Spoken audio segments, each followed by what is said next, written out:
and welcome, my dear students. I am Prakriti Kapoor and I welcome you on this channel, We Assist You Kapoor. आज हम new learning to communicate class 8 के chapter 8 के बारे में बात करने वाले हैं। इससे पहले के सारे चैप्टर्स हम ऑलरेडी कवर कर चुके हैं। अगर आपने उन वीडियोस को विजिट नहीं किया है तो उन वीडियोस को विजिट करिए और उसके बाद पुराने सारे चैप्टर्स को कवर करिए। चलिए, आज हम बात करने वाले हैं how a client was saved.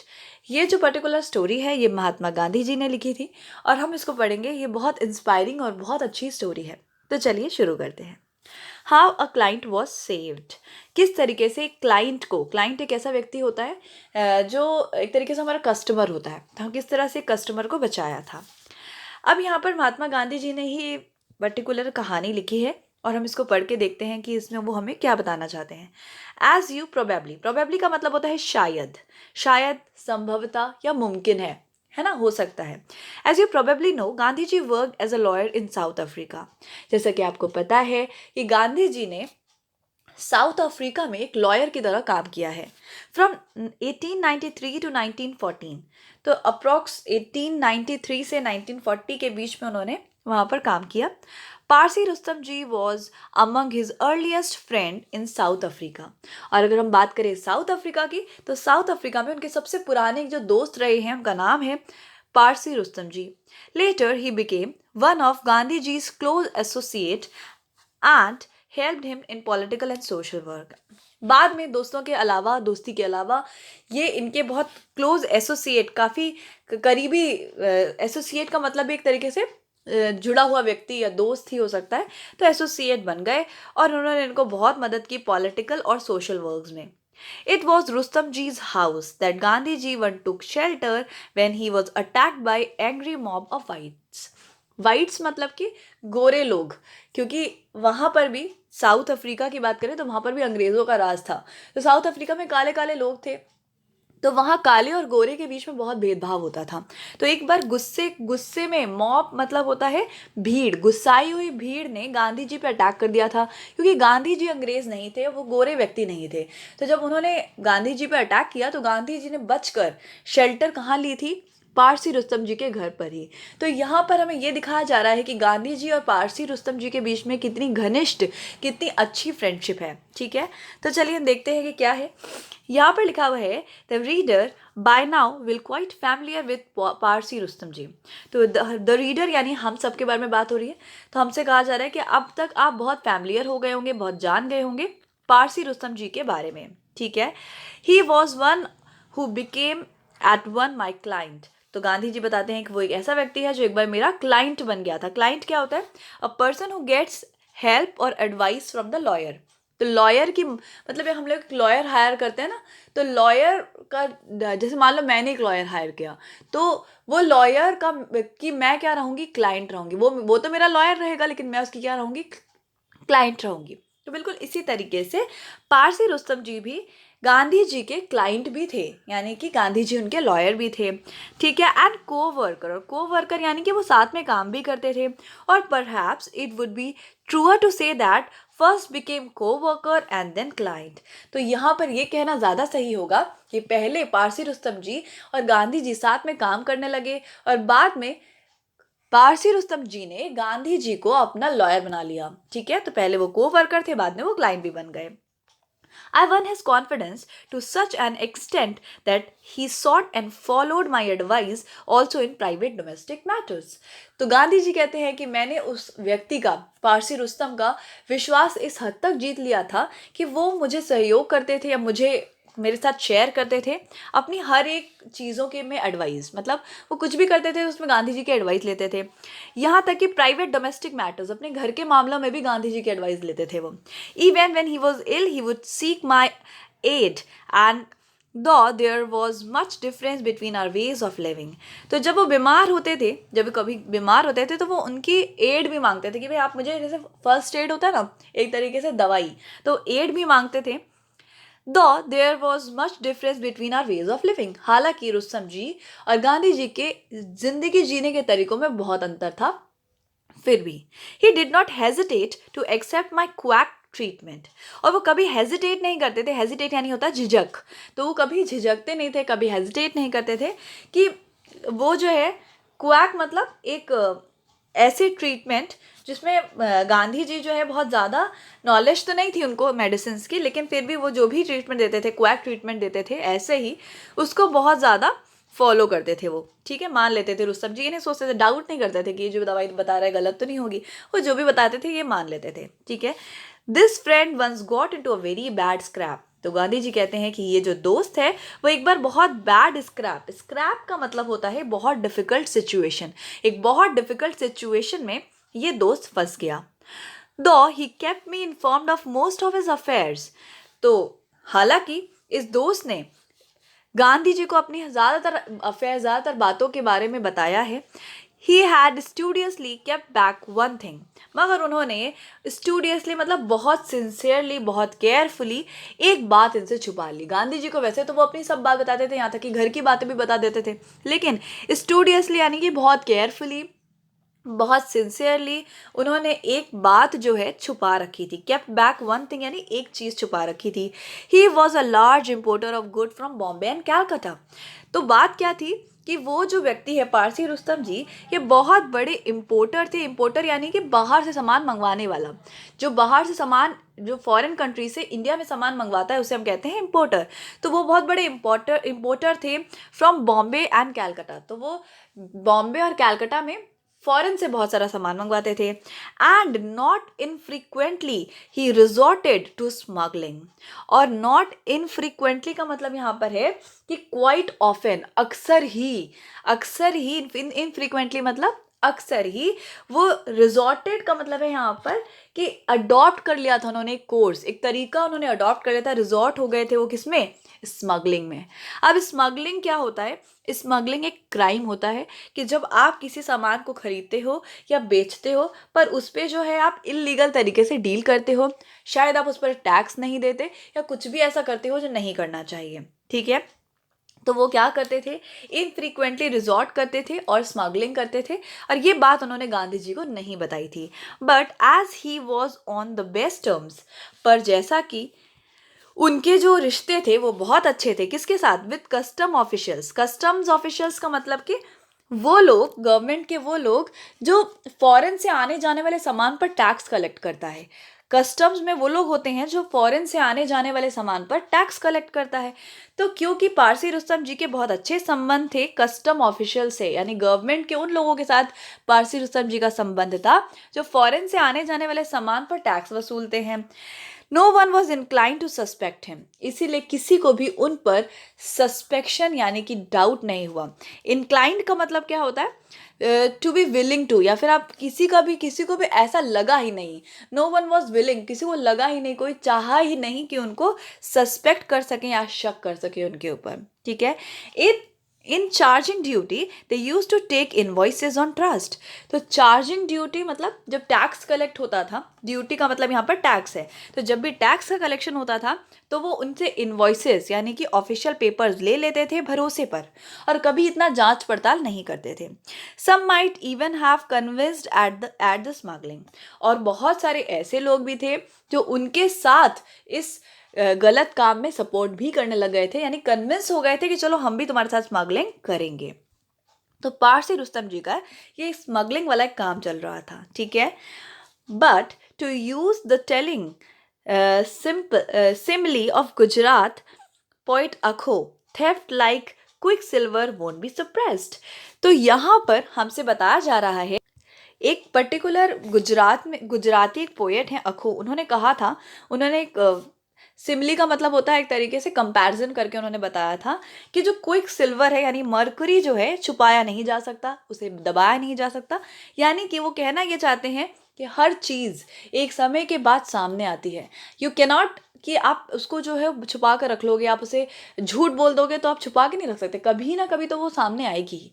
तो आपने देखा होगा आजकल मीडिया में भी बहुत सारी न्यूज़ चल रही है, जो भी चीज़ें लोग छुपा रहे थे, कर रहे थे, लीगल वे में कर रहे थे, वो सब सामने आ गई, तो सामने तो आएगी ही आएगी।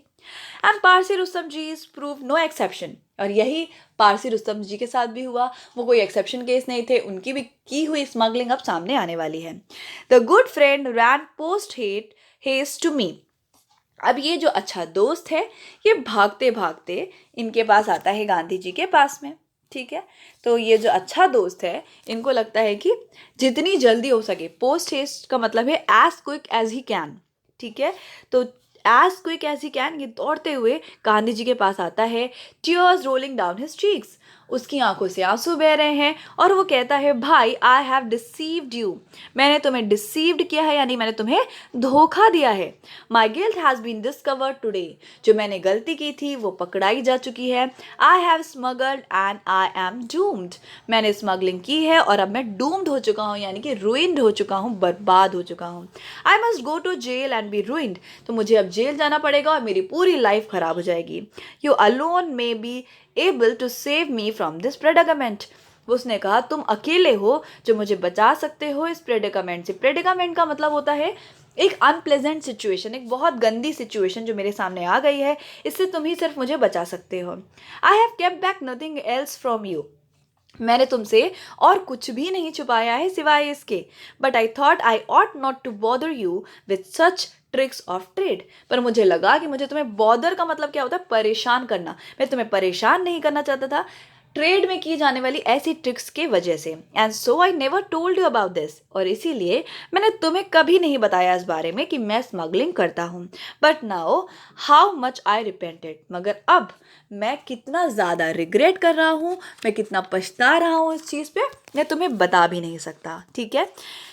As to me you know my way, I can be try to save yourself, देखो सॉरी यहाँ से I calmed him and said, तो गांधी जी ने क्या किया, उसको शांत कराया और कहा to save you or not to save you is in his hand, उन्होंने कहा तुम्हें बचाना या नहीं बचाना ये मेरे हाथ में तो नहीं है, ये हिज हैंड यानी कि ये गॉड के हाथ में है। As to me you know my way, जैसा रही बात मेरी तो तुम मेरा तरीका जानते हो। I can but try to save you by means of confession, मैं तुम्हें बचा सकता हूँ लेकिन तुम्हें बचाने का तरीका मेरा कन्फेशन होगा। अब कन्फेशन क्या होता है, कन्फेशन मतलब होता है टू एडमिट योर फॉल्ट, आपने कुछ गलत किया, आप मान लो कि हाँ मैंने गलत किया है, तो अगर आप कन्फेशन करोगे तो मैं आपको बचाऊंगा। आप मानो कि आपने स्मगलिंग किया, आप दुनिया के सामने बात मानो, तो मैं तुम्हें बचाने की कोशिश कर सकता हूँ। The good Parsi felt deeply mortified, तो जो अच्छा पारसी, जो पारसी व्यक्ति है, जो रुस्तम जी हैं, उनको जो है काफ़ी मॉर्टिफाइड का मतलब बहुत हर्ट भी हो रहा है, बहुत तकलीफ भी हो रही है कि मेरा पूरा गुडविल खराब हो जाएगा, पूरी दुनिया को पता चल जाएगा कि मैं स्मगलिंग करता था। But is not my confession before you enough, he asked, उसने पूछा क्या मैं तुम्हारे सामने कबूल कर रहा हूँ ये काफ़ी नहीं है, क्या पूरी दुनिया के सामने मुझे कबूल करना ज़रूरी है। You have wrong me, not me but the government, तो क्या कहते हैं गांधी जी, मेरे सामने कबूल करना कैसे काफ़ी होगा, तुमने मेरे साथ तो चीटिंग की ही नहीं है, तुमने किसके साथ चीटिंग की है, गवर्नमेंट के साथ, तो जिसके सामने चीटिंग की है उसके सामने कबूल करो। How will the confession made before me avail you, I replied gently, तो गांधी जी ने कहा कि किस तरह से मेरे सामने किया हुआ कन्फेशन, मेरे सामने माना हुआ अपराध तुम्हें किस तरीके से अवेल यानी कि लाभ देगा, यानी फ़ायदा देगा, किस तरह से तुम्हें फ़ायदा देगा। रियलिटी तो यही है कि तुम्हें सरकार के सामने जाकर सच कबूलना पड़ेगा, तभी तुम्हें कुछ बेनिफिट हो सकता है। Of course I will do just as you advise, Rustom ji कहते हैं कि ज़रूर ज़रूर मैं करूँगा जैसा तुम कहोगे, but will you not consult with my old counsel mister he is friend too, said Parsi Rustom ji, तो उन्होंने कहा कि क्या तुम मेरे, मैं करूँगा, गांधी जी से कहा बिल्कुल आप जैसा कहोगे मैं करूँगा, क्या आप मेरे एक पुराने you have wrong sorry of course I will do as just you advice but will you not consult with my old counsel, क्या आप मेरे पुराने लॉयर से कंसल्ट नहीं करोगे इस चीज़ को, वो भी एक दोस्त है। पारसी रुस्तम जी ने ये बात कही। Inquiry reveal that the smuggling had been going on for a long time, तो जब इंक्वायरी होने लगी तो पता चला कि ये जो स्मगलिंग थी बहुत लंबे समय से चल रही थी। But the actual offence detected involve a trifling sum, पर तो जो एक्चुअल में जो पैसा उसमें इन्वॉल्व था वो एक ट्रिफलिंग सम था, यानी कि एक बहुत ही छोटा अमाउंट था, बहुत ज़्यादा पैसा उन्होंने नहीं कमाया था इससे स्मगलिंग करके। We went to his counsel, he perused the paper and said, हम जब इनके काउंसिल के पास गए, इसके रुस्तम जी के पुराने लॉयर के पास गए, गांधी जी और रुस्तम जी, तो उन्होंने कुछ पेपर्स पढ़े और उन्होंने कहा the case will be tried by the jury and a Natal jury will be last to acquit an Indian but I will not give up hope, तो उन्होंने क्या कहा कि हाँ, उन्होंने बहुत केयरफुली पढ़ने के बाद पेपर को कहा कि ये जो केस है इस केस को कौन संभालेगा, एक ज्यूरी का मतलब होता है ग्रुप ऑफ जजेस, इसे ग्रुप ऑफ जजेस संभालेंगे। And the Natal jury will be the last to acquit, यानी कि जो ये जो ज्यूरी होगी ये जो है बहुत मुश्किल से आपको फ्री करेगी, ठीक है, आपको जो है माफ़ नहीं करेगी इतनी आसानी से जूरी, लेकिन फिर भी हमें होप नहीं खोनी चाहिए, हम ट्राई करते हैं, ठीक है। तो उनको, रुस्तम जी को बचाने की कोशिश की जा रही है। I did not know this council intimately, Parsi Rustamji intercepted, I thank you, but I should like to be guided by Mr. Gandhi's advice. In this case, he know me intimately, of course, he will advise him whenever necessary. तो पारसी रुस्तम जी कहते हैं कि I did not know this council intimately, तो मैं जो हूँ इस council से, इस लॉयर से बहुत ज़्यादा परिचित नहीं हूँ। पारसी रुस्तम जी इंटरसेप्टेड, तो पारसी रुस्तम जी ने क्या किया, उसको रोका, उस व्यक्ति को रोका और कहा थैंक यू, मैं धन्यवाद कर रहा हूँ आपको, लेकिन मेरे को जैसा गांधी जी एडवाइस करेंगे मैं वैसा ही करूँगा, क्योंकि वो मुझे बहुत करीब से जानते हैं। End of course you will advice him when ever necessary, आपको जैसा लगे आप उनको एडवाइस करना और मैं इनके हिसाब से चलने वाला हूँ। Having thus share the counsel's question we went to Parsi Rustom ji shop. तो अब यहाँ पर जितने भी काउंसिल्स ने क्वेश्चन दिए थे उसको अरेंज करने के बाद ये पारसी रुस्तम जी के पास पहुंचते हैं, उनकी दुकान पे, मतलब पारसी रुस्तम जी की कोई शॉप होगी, उस शॉप पर ये पहुंचते हैं। And now explaining my view I said to him I don't think this case should be taken to the court at all. तो गांधी जी कहते हैं मेरा व्यू पॉइंट अगर ये मानो तो वो तो पुराना वाला जो लॉयर था वो तो जजेस की बात कर रहा था, ग्रुप ऑफ जजेस की बात कर रहा था, लेकिन मुझे लगता है कि ये मामला कोर्ट में जाना ही नहीं चाहिए, है ना। And now explaining my view I said to him, Gandhi ji ने अपना व्यू एक्सप्लेन करते हुए कहा आई डोंट थिंक, मुझे नहीं लगता कि this case should be taken to the court at all, कि इस मैटर को कोर्ट में ले जाने की जरूरत भी है। It rest with custom officer to prosecute, इस मैटर को कस्टम ऑफिसर्स तक ही रखना चाहिए, ठीक है, और उन्हीं के सामने हमें इसे प्रोसिक्यूट करना है, यानी कि उन्हीं के सामने हमें सब कुछ शो करना है, अपनी गलतियां भी शो करनी है, सब कुछ उन्हें ही बताना है। You or to let you go and he in turn will have, और उन्हें ही डिसाइड करने दो, कस्टम ऑफिसर्स को ही डिसाइड करने दो कि वो तुम्हें माफ़ करना चाहते हैं या नहीं, to be guided by attorney general. और ये जो हमारे कस्टम ऑफिसर्स हैं ये अटॉर्नी जनरल से रिलेटेड होते हैं, तो ये उनसे डिस्कस करेंगे। I am prepare to meet both, तो गांधी जी ने कहा कोर्ट में ले जाके मामले को बढ़ाने से अच्छा कस्टम ऑफिशियल से बात करते हैं जिनके साथ तुम चीटिंग करते आए हो, और कस्टम ऑफिशियल के ऊपर आते हैं अटॉर्नी जनरल ऑफ इंडिया, तो हम अटॉर्नी जनरल से भी मिलेंगे और कस्टम ऑफिशियल से मिलेंगे।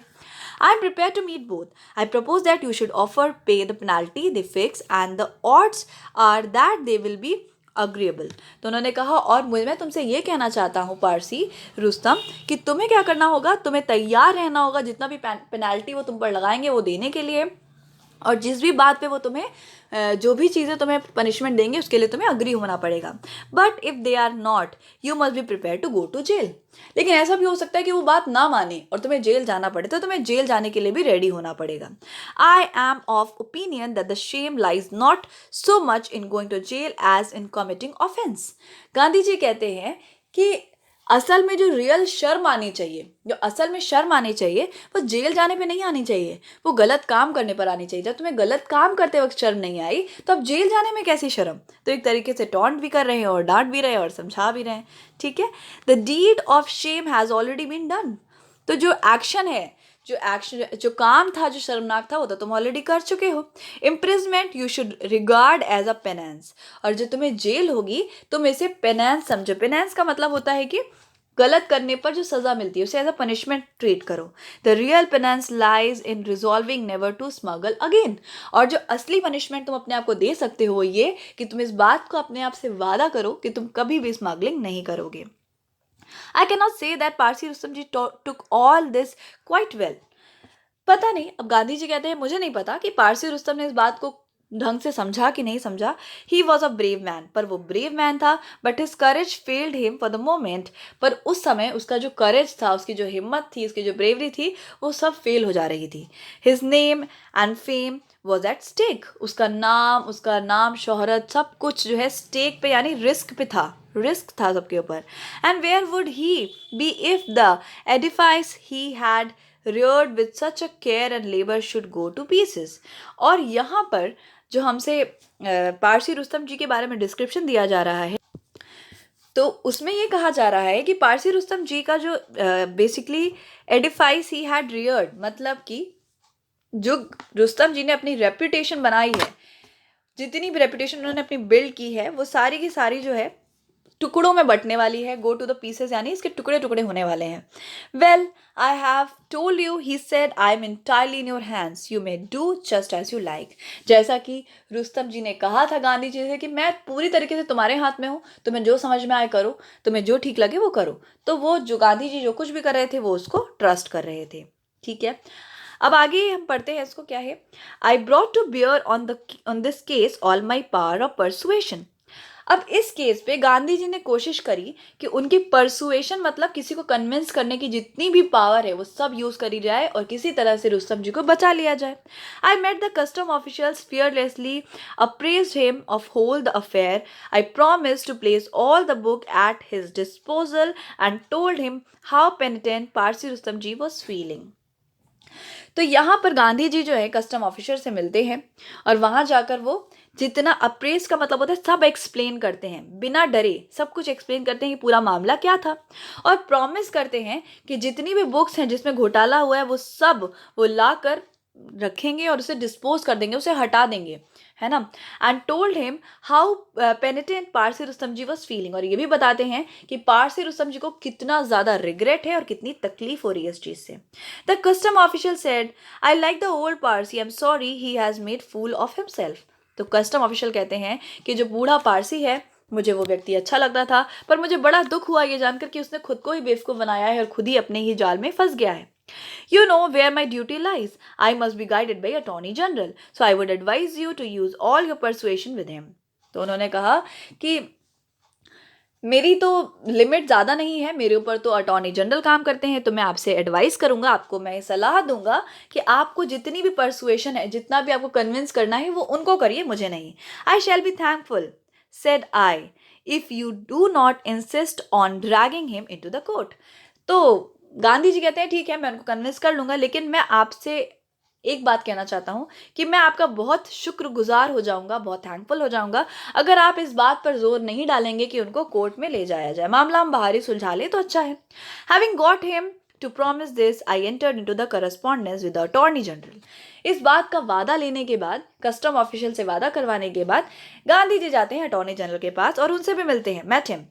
आई am glad to say that he appreciated my complete frankness.